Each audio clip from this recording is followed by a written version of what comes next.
Sí, yo creo que ya estamos todos. Ok, ya. Empieza que muchos están con los datos. Dale, Bueno, pues, aquí doctor. estamos. Ok, perfecto. Bueno, para continuar con el ciclo de estrabismo, vamos a hablar sobre las parálisis del cuarto, el sexto, el tercero y las parálisis supranucleares, ¿ok? Entonces, bueno, para recordar un poquito de la clase de ayer, los conceptos básicos, que es una parálisis, que es una parálisis es la pérdida funcional total del músculo y la paresia es la pérdida funcional, pero parcial, ¿ok? Para adentrarnos en este tema, bueno, hay que saber obviamente las funciones de los músculos extraoculares, ya lo hemos venido hablando, las posiciones diagnósticas, la mirada es fundamental también. Y bueno, lo que hablamos ayer de la desviación primaria y la desviación secundaria, que tiene que ver con las leyes inervacionales, la de Hering y la de Sherrington, conociendo obviamente que cuando se fija con el ojo sano, el antagonista homolateral es el que hiperfunciona, y cuando se fija con el ojo parético, el antagonista homolateral hiperfunciona, el yunta hiperfunciona y el antagonista del yunta se relaja, ¿okay? Y va a dar lo que se conoce como desviación secundaria, ¿okay? En líneas generales, las parálisis o las paresias se pueden clasificar en congénitas y en adquiridas. En las congénitas ya sabemos que es hasta los 6 meses, en las adquiridas mayor a los 6 meses, ¿ok? Se sabe de manera general que las congénitas se deben a desórdenes neurológicos, ¿ok? De estos hay muchas investigaciones, hay muchos autores que que tratan de explicar unas patologías específicas, otros que están en desacuerdo con eso. En general se sabe que se deben a desórdenes neurológicos, ¿ok? Y que las adquiridas se deben a traumatismos, por ejemplo, traumatismo craneoencefálico, tumorales, vasculares como la hipertensión, diabetes mellitus, que son enfermedades sistémicas que afectan los vasos y por ende afectan los nervios. La arteriosclerosis, las infecciosas, básicamente las virales, varicela y sarampión, la degenerativa como la esclerosis múltiple, la miastenia grave y también las intoxicaciones, ¿ok? Entonces, bueno, vamos a comenzar con el cuarto par craneal, ¿ok?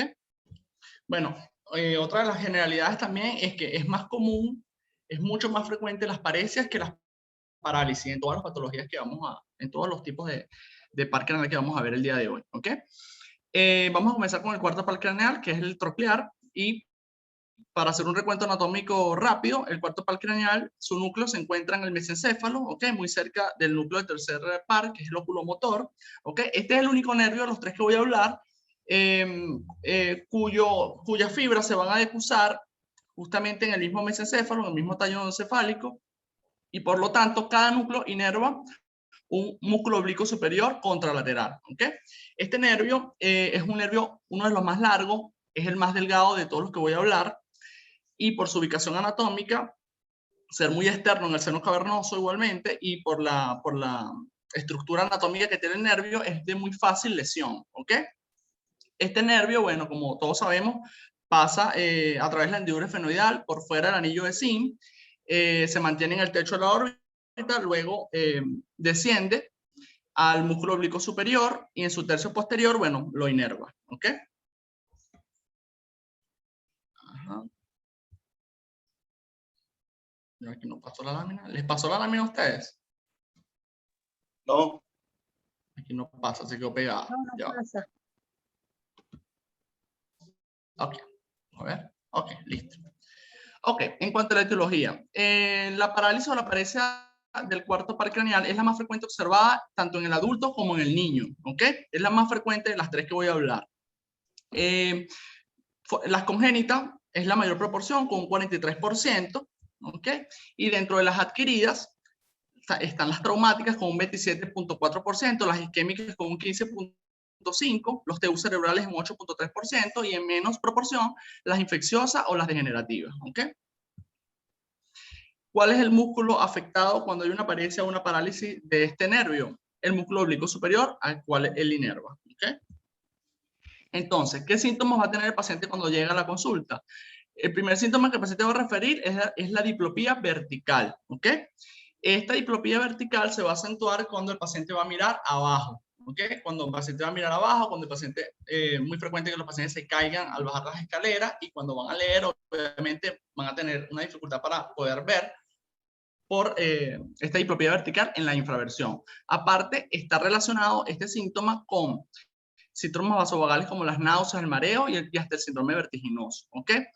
Esta diplopía vertical en niños que están o que tienen un desarrollo visual, que están fuera del periodo crítico, la van a presentar, pero los niños que están o que les dio la parálisis o que fue una parálisis congénita, no van a presentar diplopía vertical porque ellos hacen supresión, ¿ok? Igual que cuando hablamos de adultos que ya tuvieron un desarrollo visual y que la parálisis fue adquirida, ellos van a tener diplopía vertical, pero si la presentación es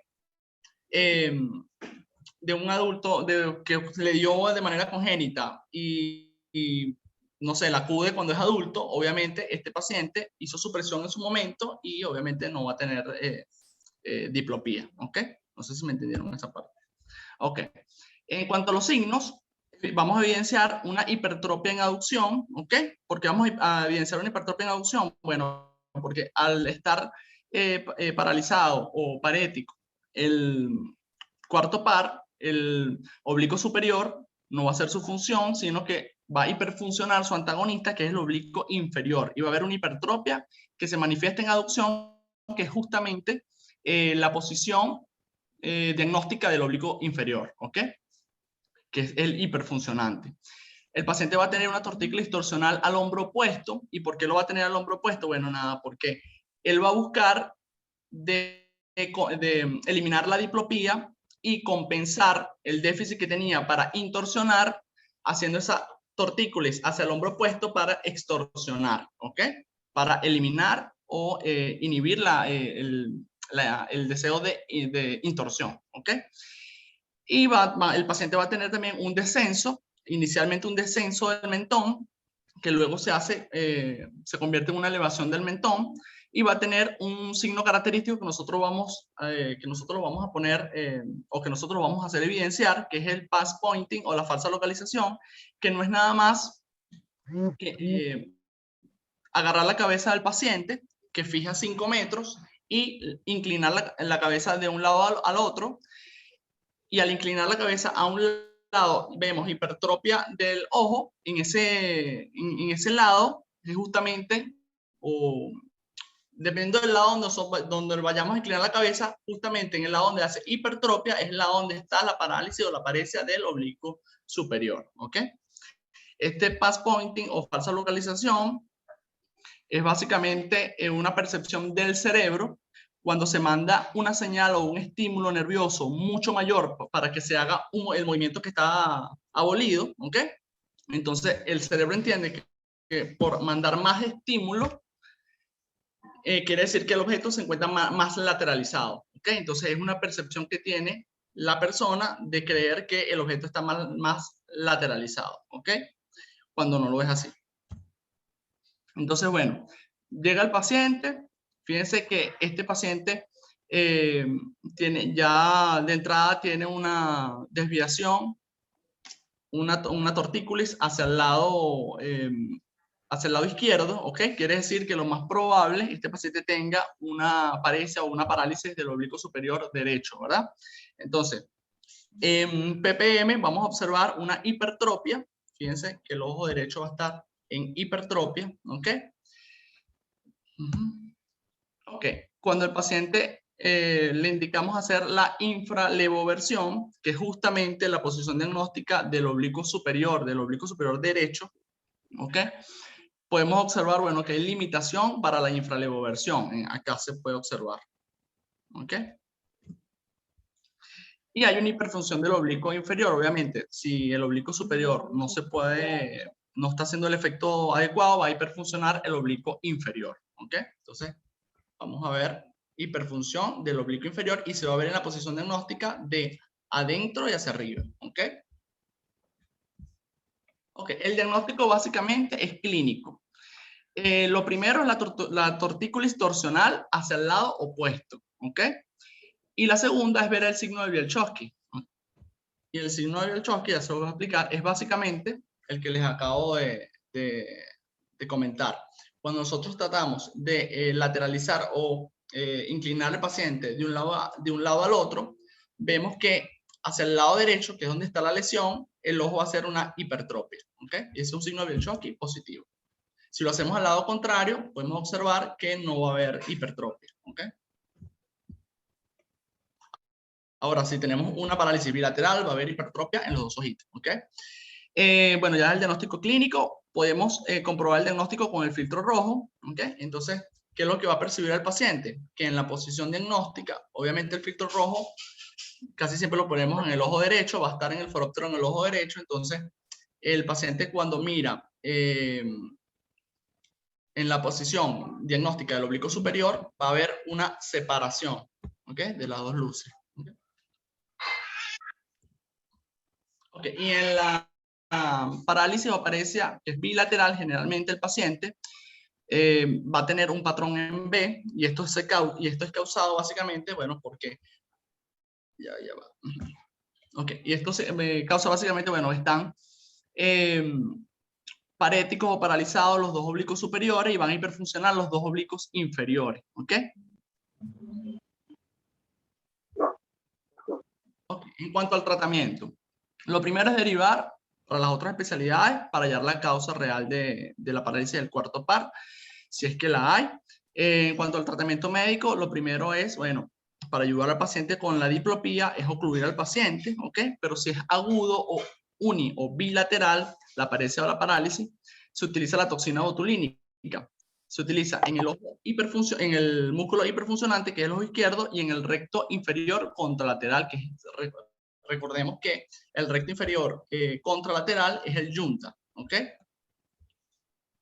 Y el tratamiento quirúrgico, básicamente, si es adquirida crónica y congénita, se debilita el ojo izquierdo y se debilita el recto inferior contralateral, que es su yunta. Ahora vamos a hablar sobre las parálisis o parecias del tercer par craneal. Bueno, básicamente, en cuanto a la anatomía, tenemos que recordar que aquí falta el de Ediner-Westphal, pero generalmente son cuatro pares de núcleos o subnúcleos, ¿ok? Vamos a ver en la lámina acá que vamos a encontrar el subnúcleo central, que es el que va a inervar el elevador del párpado, ¿ok? Vamos a encontrar el subnúcleo medial, que es el único que se va a entrecruzar y va a inervar el recto superior el del lado derecho, el izquierdo y el contralateral, pues. Y el subnúcleo lateral es el que va a dar las fibras que van a inervar todo el ramo inferior, que es el recto medio, el recto inferior, el oblicuo inferior. ¿Okay? Y bueno, el núcleo de Ediner-Westphal, que no está aquí, que es el que, a través del cual van a salir las fibras parasimpáticas que van a inervar tanto el esfínter de la pupila como el músculo ciliar, ¿okay? Que van a participar en la contracción pupilar y obviamente en la acomodación. ¿Okay? Entonces, la etiología. Básicamente, en mayor proporción son las traumáticas, 42.5%, las tumorales, 16.9%, las idiopáticas, un 14%, y las vasculares, en un 16%. Esta es la etiología en niños, ¿ok? La etiología en adultos, causada mayormente por aneurisma, el 45%. Está pendiente con el aneurisma que se encuentra en la comunicante posterior, ¿ok? Entre la carótida interna y la comunicante posterior. En 45%, las idiopáticas un 27%, las tumorales un 15.2% y los traumatismos en un 15%. ¿Ok? Entonces, hay dos tipos de formas clínicas que podemos encontrar en la tercer par craneal de manera grande, que es la completa y la incompleta. En la completa, obviamente va a haber una pérdida de la inervación, obviamente, va a haber una parálisis, una paresia en el recto superior, en el recto medio, en el recto superior, en el recto medio, recto inferior, oblicuo inferior, en el elevador del párpado, en el esfínter de la pupila y en el músculo ciliar. ¿Okay? Generalmente la lesión es en el tronco del nervio, antes de dividirse y de entrar a la hendidura esfenoidal. ¿Okay? Entonces, este paciente, si ocurre de manera aguda, el paciente va a acudir con un síntoma de pérdida abrupta de la agudeza visual. Acá no hay diplopía y no hay tortícolis. ¿Por qué? Porque va a haber una tosis palpebral que va a evitar la diplopía y por lo tanto va a evitar la tortícolis, que es un mecanismo compensatorio de la diplopía. ¿Okay? En cuanto a los signos, bueno, evidentemente vamos a conseguir tosis palpebral, el ojo, sí, levantamos el párpado, va a estar en exotropia, ¿ok? ¿Por qué? Bueno, porque el recto medio no tiene la inervación adecuada, entonces no va a hacer la aducción, se va a predominar el recto lateral y va a haber una exotropia, ¿ok? Va a haber midriasis arreactiva, que cuando hagamos reflejo pupilar, no va a haber reflejo pupilar realmente y va a haber una parálisis de la acomodación, ¿ok? Entonces, bueno, el paciente llega como la imagen superior, ¿ok? Con tosis palpebral. Cuando analizamos las posiciones diagnósticas de la mirada, bueno, evidentemente observamos que todas están lesionadas, menos la del recto lateral y parcialmente la del oblicuo superior. ¿Por qué? Porque el recto lateral está inervado por el sexto par y el oblicuo superior por el cuarto. ¿Okay? El diagnóstico es meramente clínico. ¿Okay? En cuanto al tratamiento, cuando es completa, se deriva para hallar la causa, obviamente. El tratamiento es médico y quirúrgico, o sea, la toxina botulínica que se aplica en el recto lateral, se aplica en conjunto con el tratamiento quirúrgico, ¿ok?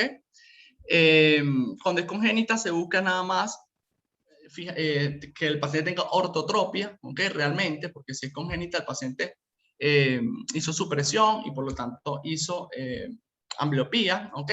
Si es adquirido, hay autores que si la tosis es muy grande, ¿ok? Y el pronóstico de la exotropia es malo porque tiene un ángulo de desviación muy grande, hay médicos o hay especialistas que deciden no operar, ¿ok?